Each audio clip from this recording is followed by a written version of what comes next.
The U.S. government didn't just experiment on adults, they went after children. And they used breakfast cereal to do it. Stay until the end of this video. Because the last story doesn't just shock you, it will change how you see every institution that has ever had authority over a child. The Indian boarding schools starting in the 1880s, the U.S. government forcibly removed Native American children from their families. Not dozens, not hundreds, over 150,000 children. They were placed in government-run boarding schools where they were forbidden from speaking their language, practicing their culture, or contacting their parents. But that wasn't the darkest part. Federal records now confirm that children in these schools were deliberately underfed, not because of budget shortfalls, not because of supply problems. Researchers wanted to document what systematic nutritional deprivation did to a developing body. These children weren't students. They were test subjects. And the program ran for nearly 100 years. If you think that's the worst thing a government institution ever did to a child on American soil, you haven't heard what happened in New York. Willowbrook in 1956, a state school for disabled children opened in Staten Island, New York called Willowbrook. By the 1960s, it was severely overcrowded, and disease moved rapidly through the facility. Government-funded researchers saw an opportunity. Children at this facility were knowingly exposed to hepatitis as part of a funded research program to study how the disease progressed in young bodies.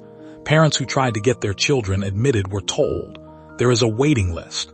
Unless your child enrolls in our research program, then we can admit them immediately," they said. These were desperate parents with disabled children and nowhere else to turn. And the government used that desperation as a recruitment tool. The Willowbrook Program ran for 14 years before a young Geraldo Rivera walked through the front door with a camera in 1972 and showed America what was happening inside. Willowbrook was only exposed because someone with a camera walked through the front door. Which makes you wonder how many facilities never had someone walk through that door. If this is the first time you are hearing these stories, that is not a coincidence. This channel exists because someone has to say it out loud. Subscribe to Dark History Retold so the next one reaches you before it gets buried again. The Fernald State School. In the late 1940s, parents of disabled boys living at the Fernald State School in Massachusetts received an official letter. The letter told them their sons had been selected for a special opportunity. They were joining a science club. MIT and Harvard researchers funded by the U.S. Atomic Energy Commission were quietly adding something to the boys' breakfast cereal every morning: radioactive iron, radioactive calcium. The boys ate it every morning without question because they trusted the adults around them. They were never told. Their parents were never told. The researchers filed their reports. The Atomic Energy Commission reviewed the findings. And the program continued. These weren't forgotten children with no one watching. These were boys with parents who received official letters on institutional letterhead, telling them their sons had joined a science club. Every single program in this video was funded by the U.S. government. Every single one was confirmed by federal investigations and congressional records. Every single one targeted children who had no power to say no.